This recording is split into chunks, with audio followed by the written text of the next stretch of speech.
जैसे अगर 2 में हमने 5 से डिवाइड कर दिया तो 2 2 जा 4, 1 रिमाइंडर बचेगा। इसको बोलते हैं रिमाइंडर, इसको क्या बोलते हैं क्वोटिएंट, इसको बोलते हैं डिवीजर, इसको बोलते हैं डिवाइडेंड। इस भाग को कैसे, डिवीजन को कैसे चेक करता है कि मेरा जो डिवीजन है करेक्ट है या इनकरेक्ट है। पढ़े होंगे डिवीजर इक्वल्स टू, ये डिवीजर होता है, ये क्या होता है डिवाइडेंट होता है, ये क्वोटिएंट होता है, क्या होता है रिमाइंडर होता है। तो डिवाइडेंट जो इक्वल होता है किसके, डिवीजर इंटू क्वोटिएंट का मल्टीप्लाई और उसमें रिमाइंडर प्लस कर देंगे तो हमारा डिवाइडेंट इक्वल होना चाहिए। जैसे इसमें डिवाइडेंट इक्वल टू अगर चेक किया जाए DIVIDENT, इसी डिवाइडेंट इक्वल टू इसी को बोलते हैं डिवाइडेंट, ठीक है ना। तो क्या होता है divisor into quotient plus remainder. तो डिवाइडेंट क्या है बीच में 5, इसका डिवीजर कितना है 2, क्वोटिएंट इसका कितना 2, रिमाइंडर कितना है 1। तो 5 इक्वल्स टू क्या 2 2 जा 4 प्लस 1, 5 इक्वल्स टू 5। दोनों साइड अगर इक्वल आता है तो आपका भाग क्या है करेक्ट है, नहीं इक्वल आ रहा तो आपका भाग क्या है इनकरेक्ट है। जैसे मान लीजिए यहाँ एक्सरसाइज 1.1 का जो पहला क्वेश्चन है, अब क्या कर रहा है इसमें यूक्लिड डिवीजन एल्गोरिदम मेथड लगाते हैं। इसको कैसे फाइंड, यही है यूक्लिड डिवीजन एल्गोरिदम मेथड, इसी से हम पूरा निकालते हैं एचसीएफ। इसमें क्या निकालते हैं एचसीएफ निकालते हैं, किसी भी 2 नंबर का हम क्या निकालते हैं एचसीएफ। इसमें यूक्लिड डिवीजन एल्गोरिदम मेथड, जैसे मान लीजिए स्ट्रक्चर होता है, ये डिवीजर होता है डिवाइडेंट क्वोटिएंट और बीच में नीचे क्या आता है रिमाइंडर आता है। तो हम क्या फार्मूला भी बताए थे, dividend equals to divisor into quotient, इसको क्वोटिएंट बोलते हैं। तो यहाँ पे dividend equals to divisor into quotient और प्लस क्या हुआ रिमाइंडर, हो गया ना। अब ध्यान से देखेंगे ये फार्मूला हमारा dividend equal divisor into quotient plus remainder. अगर हमने यहाँ पे एक चीज मान लिया कि कोई भी 2 नंबर हमने मान लिया, कोई भी 2 नंबर हमने मान लिया, let A and B are an integer, कोई भी इंटीजर मान लेता है, ठीक है ना। प्लस इंटीजर होता है जो प्लस में होता है, तो प्लस में कोई 2 इंटीजर मान लिया है, क्योंकि डिवीजन करने के लिए 2 डिजिट हमारा होना क्या है कंपलसरी है। इसीलिए A, B are an integer to find quotient Q and remainder. जब A and B 2 हमारे क्या इंटीजर है, अब दोनों डिवाइड करेंगे, जैसे मान लीजिए 2 and 5 ये 2 हमारे इंटीजर है, पॉजिटिव इंटीजर है। अगर दोनों को डिवाइड करेंगे तो 2 में 5 से डिवाइड करेंगे, 5 में 2 से डिवाइड करेंगे, 2 में 5 से डिवाइड करेंगे, 5 में 2 से डिवाइड करेंगे, 2 में 5 से ऑब्वियसली 2 में 5 से डिवाइड करेंगे, क्योंकि इन जो मिनिमम नंबर होता है मैक्सिमम नंबर से उसी को डिवाइड करते हैं। मैक्सिमम से मिनिमम डिवाइड करते नहीं है, इसलिए किससे डिवाइड करेंगे minimum to maximum, minimum number से मैक्सिमम नंबर में क्या करते हैं डिवाइड करते हैं। तो 2 2 जा 4 आ जाता है, तो 5 में 4 माइनस करेंगे कितना होगा 1 रिमाइंडर हो गया। वैसे ही यहाँ पे A, B are an integer to find the quotient Q R, यानी कोई भी 2 डिजिट लेंगे तो उसका कोई ना कुछ क्वोटिएंट आएगा, डिवाइड करेंगे तो क्वोटिएंट आइए करेगा, आप कुछ रिमाइंडर ही आएगा, चाहे रिमाइंडर 0 हो जाए चाहे कोई भी इंटीजर आ जाए। तो हमने कोई डिजिट ले लिया, 2 इंटीजर ले लिया, कौन A, B। अब इसमें सपोज डेट हम मान लेते हैं लेट कि A is greater then B, A यानी ग्रेटर है किससे B से, तो B से अगर A बड़ा है B से तो किससे डिवाइड करेंगे, B में A से डिवाइड करेंगे, A में B से डिवाइड करेंगे, B से। जैसे इसका कहने मतलब ये है जैसे 5, 4, अब इसको मान लेते हैं A, इसको मान लेते हैं B, इसमें बड़ा कौन है A बड़ा है, तो इसीलिए लिख सकते हैं A is greater then B। A कौन है हमारा 5, A is greater then 4, B कौन है हमारा 4, इसी कंडीशन। तो इसीलिए हम अब यहाँ से हम भाग करने के लिए कहें यानी डिवीजन करने के लिए कहें तो आप यानी कि 5 इज ग्रेटर देन 4 है, यानी 4 में हम 5 से क्या करेंगे डिवाइड करेंगे, मिनिमम टू मैक्सिमम जाता है, ठीक है ना। इसीलिए B हमारा कहाँ चला है यहाँ पे, और A हमारा क्या है बीच में। तो सपोज डेट मान लिया कि B में हमने A से डिवाइड किया तो उसका कुछ क्वोटिएंट आया होगा और उसका कुछ रिमाइंडर आएगा। अब इसी को जनरेट करके फार्मूला कैसे बनेंगे अब बताए। उसमें डिवाइडेंट उसमें कौन है A, डिवाइडिंग डेट हमने क्या रख दिया A, डिवीजर कौन है B, क्वोटिएंट कौन है रिमाइंडर कौन है A equals to B q plus R। A और B हम कोई पूछ देते क्या है, A और B क्या है एक कोई इंटीजर है जिससे डिवाइड करेंगे तो कोई क्वोटिएंट आएगा कुछ रिमाइंडर आएगा। A और B ना रहे तो ना क्वोटिएंट आएगा ना रिमाइंडर आएगा। जब 2 डिजिट न रहेगा, जब 2 नंबर हमारे नहीं रहेंगे तो किससे डिवाइड करेंगे, और जब डिवाइड नहीं करेंगे तो क्वोटिएंट नहीं आएगा ना रिमाइंडर आएगा, ठीक है ना। इसीलिए इसमें A और B हमारे क्या होते हैं, इंटीजर होते हैं, कोई भी इंटीजर ले लेंगे आप। क्यू हमारा क्या होता है, उसका क्वाटिएंट होता है, इसलिए क्वाटिएंट को किससे डिनोट करता है, क्यू से। रिमाइंडर को आर से। और ए और बी डिवाइडेंट और डिवीजर है, तो A equal to B into Q plus R, क्योंकि डिवीजर बी, क्वाटिएंट कौन है क्यू, प्लस रिमाइंडर क्या है आर। अब ए इक्वल टू बी में क्यू का मल्टीप्लाई तो बी क्यू प्लस आर। अब ध्यान से देखिए यहाँ पे कंडीशन एक दिया है, यूक्लिड एल्गोरिथम का मेथड क्या कहता है, A equal to B Q plus R. यहाँ पे वेयर इज, जो जीरो का मान, आर का मान जो लाई करेगा, कहां से कहां लाई करेगा, जीरो से बड़ा नहीं तो जीरो के बराबर, आर का मान जो लाई करेगा, सॉरी बी का मान हाँ सॉरी हाँ, जो आर का मान जो लाई करेगा जीरो से बड़ा या बराबर या बी से क्या रहेगा, छोटा रहेगा। अब 20 का कहना मतलब क्या है, जैसे मान लीजिए हमने 2 में 5 से डिवाइड कर लिया, 2 में 5 से हमने क्या कर लिया डिवाइड। इसका कहने मतलब ये है कि जो आर का मान वैल्यू आएगा यहाँ पे रिमाइंडर, वो जीरो से बड़ा या बराबर रहेगा, अब बी से क्या रहेगा, छोटा रहेगा। अब बताइए 2 में हमने 5 से डिवाइड कर दिया, कितना होगा, 2 2 जा 5 में 4 गया, कितना होगा 1। अब बताइए इसमें एतवार हो गया, ये हमारा क्या हुआ क्यू, इस वाले साइड को क्या बोलते हैं क्यू ना, देखो अब ये हमारा क्या है बी, ये बीच वाला क्या होता है ए, और सारा का हमने क्या किया डिफरेंशिएट कर दिया। अब बताइए आर का मान, यानी कि अगर हम देखा जाए तो आर बराबर कितना हो गया 1, क्यू बराबर कितना हो गया 2, और बी इक्वल टू कितना होगा 2, और ए इक्वल टू क्या हुआ 5। अब बताइए बी का मान और आर का मान थोड़ा देख लो, कौन बड़ा है, बी का मान बड़ा है कि आर का मान, बी बड़ा है कि आर बड़ा है, बी बड़ा है ना, वही चीज लिख रहा। अब बताओ आर का मान 0 से बड़ा है, आर का मान 0 से बड़ा ही है, 0 से बड़ा है, नहीं तो 0 आएगा, नहीं तो 0 से बड़ा आएगा। कहीं मान लो 2 में अगर 4 से डिवाइड कर दे, लेकिन 2 नहीं आएगा, नहीं 2 न, तो जो भी आएगा ना बी जहां भी रहेगा उससे ग्रेटर ही आएगा। जो बी है ना वो कभी भी जो रिमाइंडर रहेगा इससे बड़ा ही छोटा ही रहेगा, ठीक है ना, नहीं तो उससे इससे क्या रहेगा बड़ा रहेगा। अब बताइए यहाँ पे रिमाइंडर कितना हुआ 1, और यहाँ पे डिवीजर कितना हुआ 2, बी का मान 2 हो गया।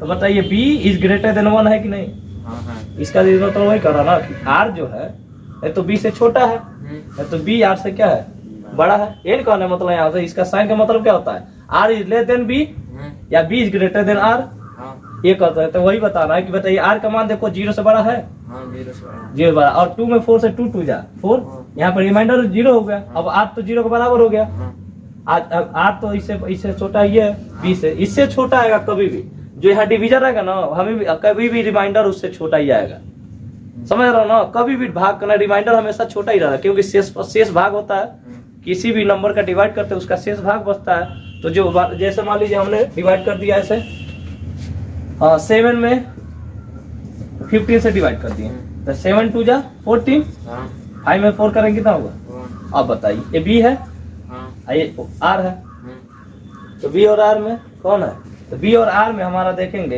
ये बी है और आर है। तो बताइए बी जो ग्रेटर देन 1 है कि नहीं, इसीलिए तो वही तो कंडीशन में कर होता है, जो 0 का मान लाई करता है कहाँ से, 0 इज ग्रेटर देन आर का मान, जो 0 इज ग्रेटर देन 0 की इक्वल आएगा या उससे बड़ा, ठीक है ना। और क्या रहेगा बी से छोटा रहेगा, नहीं तो उससे बड़ा रहेगा। इसका कहना मतलब बी से बड़ा भी आ सकता है, बी से रिमाइंडर अब बड़ा नहीं होगा, हमेशा छोटा ही रहेगा। अब भाग करके दिखाया है यहाँ पे हमेशा, जो इसका कहने मतलब पहले समझ लो, आर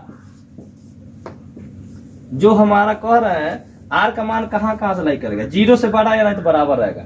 आर का मान 0 नहीं तो आ सकता है, नहीं तो 1 आ सकता है, 0 से बड़ा आ सकता है, 0 से बड़ा करो 1 2 3 4, नहीं तो 0 आ जाएगा। इसीलिए लिखे हैं 0 इज ग्रेटर देन आर, और नहीं तो इसके क्या आएगा इक्वल होगा। और जो आर का मान है यहाँ पे बी है, बी से हमेशा क्या रहेगा छोटा रहेगा आर का मान। देखो बी से छोटा है, बी से छोटा है आर का मान। अब यहाँ आ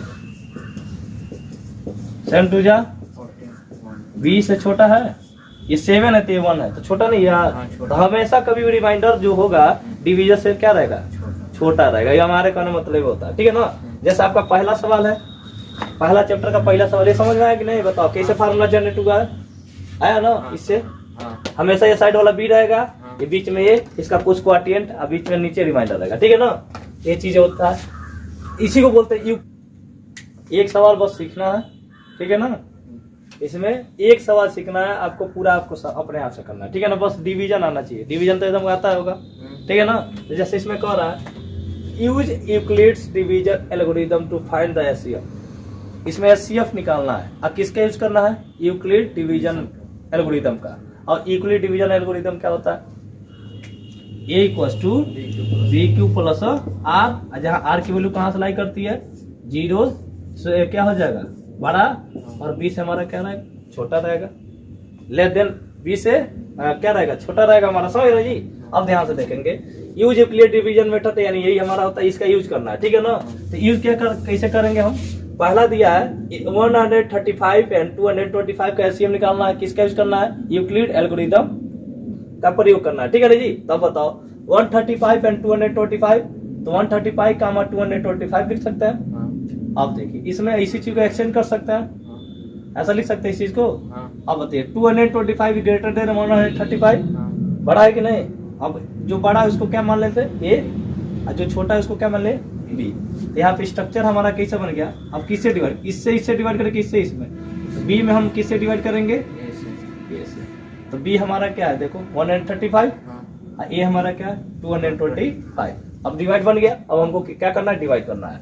अब 135 से हम इसको डिवाइड करेंगे तो 1 बार में जाएगा, क्योंकि 2 बार में तो क्या हो जाएगा? 270 हो जाएगा। तो ज्यादा नहीं हो जाएगा, तो लेस देन कम ही पड़ना है। तो 1 बार में कितना? 135 डिवाइड कर दिए। 5 माइनस करें, कितना हुआ? 12 में 3 गया 9। ये क्या हुआ? इतना समझ में आया? अब बताइए इसमें ये जो बचा, ये हमारा क्या है? रिमाइंडर। क्या है ये? हमारा क्या है? क्वाटिएंट। उसको क्वाटिएंट बोलते हैं। क्या बोलते हैं? क्वाटिएंट। जो साइड में बचता है उसको क्या बोलते हैं? क्वाटिएंट। ये हमारा क्या है? ये हमारा क्या है? बी। अब यहाँ पे लिखना, यूज करना है। पहला स्टेप 1 क्या होता है? Step 1 a equals to B Q plus r. इसका कंडीशन में लिख देना है। आपको क्या कंडीशन लिखना है? जो 0 का मान कहां से कहां लाए? आर का मान, कंडीशन लिख देना है, ठीक है ना। अब बताइए स्टेप 1 ए का मान इसमें ढूंढो, कौन है? 225 इक्वल्स टू बी का मान 135। इसके बीच में मल्टीप्लाई का साइन है। क्यू कौन है? 1। रिमाइंडर कितना हुआ? 90। हो गया ना। ये स्टेप तब करेंगे जब तक रिमाइंडर 0 ना हो जाए। हो गया ना, पहला स्टेप है। फिर से क्या करेंगे? इसी 90 में हम डिवाइड करेंगे किसका? 135 का। अब 92 जा 180, ठीक है ना। तो ज्यादा हो जाएगा, इसलिए 1 बार में ये भी जाएगा। तो हमने क्या किया? 90 ले लिया। तो 5 यहाँ कितना बचा? 4 45 हुआ। अब इसको क्या बोलेंगे? रिमाइंडर। आर हो गया। ये क्या हुआ? क्यू। ये क्या हुआ? बीच वाले को क्या बोलेंगे? ये साइड वाले को। फिर से वही स्टेप 2 क्या होता है? फिर से फार्मूला ए बराबर बी क्यू प्लस आर। हो गया ना। अब इसमें ढूंढना आपको ए कौन है, बी कौन है, आर कौन है, क्यू कौन है। तो पहला ए मांग रहा है, ए बराबर कौन है? 135। बी कौन है? 90 इंटू क्यू कौन है? रिमाइंडर कितना हुआ? 45। फिर से अभी भी रिमाइंडर 0 नहीं हो रहा ना, फिर से डिवाइड करेंगे। जब तक रिमाइंडर 0 ना हो जाए तब तक डिवाइड करना है, ठीक है ना। पहला दूसरा स्टेप समझ में आएगा नहीं? फिर से डिवाइड करेंगे। 45 में किसका? 90 का। 45 2 जा 90। रिमाइंडर क्या हुआ? 0 आ गया। अब इसको बोलेंगे आर, इसको क्या बोलेंगे? क्यू। बीच वाले को ए, इधर वाले को बी। ये हम दर्शा रहे हैं, अभी आपको कॉपी में नहीं दिखाना है। बस एक बार प्रैक्टिस करना कि कौन ए है, कौन बी है, कौन आर है, और कौन हमारा क्या है? रिमाइंडर है, ठीक है ना। बस एक बार चूज करके देखना, इसीलिए हम हर बार डिवाइड कर रहा है। जितने बार स्टेप डिवाइड करेंगे उतना बार आप मेंशन करके आपको उसमें लिखना है। स्टेप 2 हो गया। फिर से क्या लिखेंगे? स्टेप 3 वही फार्मूला लिखना है। A equals to B Q plus R. इसी को ये क्यों स्टेप लिख रहा है? क्योंकि यही हमारा यूक्लिड डिवीजन एल्गोरिथम है, ठीक है ना। यही वाला है, इसको सेटिस्फाइड करना है आपको। तो a इक्वल टू कितना हुआ 90 90, b हमारा कौन है 45 45 इंटू क्यू 2 2 प्लस रिमाइंडर, जैसे रिमाइंडर हो गया 0, जिस स्टेप पे आपका रिमाइंडर 0 हुआ उसमें से जो b का मान जो b के जगह पे बैठा हुआ है जिस इक्वेशन में, ये हमारा कितना बन गया 1 2 3 स्टेप हो गया। इस जिस स्टेप में रिमाइंडर 0 हुआ उसी स्टेप में जो b का मान है वही उसका क्या हो जाएगा एचसीएफ, वही इसका क्या हो जाएगा, जिस स्टेप में r का मान 0 उसी में जो b के जगह पर बैठा होगा डिजिट या नंबर वही उसका क्या हो जाएगा, उन दोनों डिजिट का क्या हो जाएगा एचसीएफ हो जाएगा।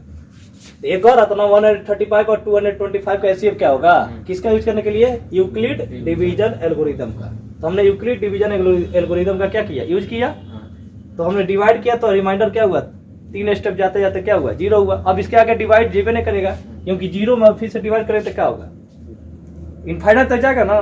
किसी भी नंबर से बताए थे कि नहीं 0/1 इसका rational number but 1/0 is not rational number, ये रेशनल नंबर नहीं है क्योंकि नीचे 0 हुआ। अब बताओ ये 0 में अगर हमने 45 से डिवाइड करोगे तो कब तक डिवाइड करोगे, जाएगा कभी, इसीलिए इसके आगे डिवाइड हम नहीं करते हैं क्योंकि रिमाइंडर क्या हुआ 0। तो अब यहाँ पे लिखेंगे फाइनली एचसीएफ ऑफ इसको बोलते हैं एचसीएफ ऑफ, ठीक है ना। कौन किसका किसका निकाल लेते हैं 135 कामा 225 इक्वल्स टू कौन बैठा है बी के जगह पे 45 ये आंसर है, बस ऐसे ही करना है, ठीक है ना। ये विभाजन एल्गोरिथम मेथड है, ये डिवाइड करना है, ठीक है ना। इधर नहीं तो क्या करिए, इधर स्टेप लिख लीजिए, इधर डिवाइड कर लीजिए, ठीक है ना। तो इधर डिवाइड कर लो ना तो उधर स्टेप लिख लो, ये वाला स्टेप को इधर भी लिख सकते हैं, ठीक है ना।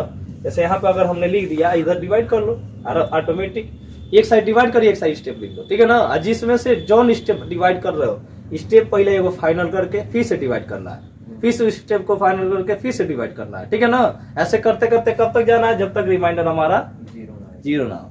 भाग करते ही जाना जब तक हमारा रिमाइंडर 0 रहा, जिसमें रिमाइंडर 0 आ जाएगा उसमें उसी स्टेप में जो बी के जगह पर जो शिफ्ट होगा नंबर वही उसका क्या हो जाएगा एचसीएफ। जैसे यहाँ पे इसका रिमाइंडर 0, इसमें बी के स्थान पे बी के प्लेस पे कौन बैठा है 45, इसीलिए इसका दोनों का एचसीएफ क्या हो जाएगा 45, ये आंसर हो जाएगा। बताओ नोट कर लो।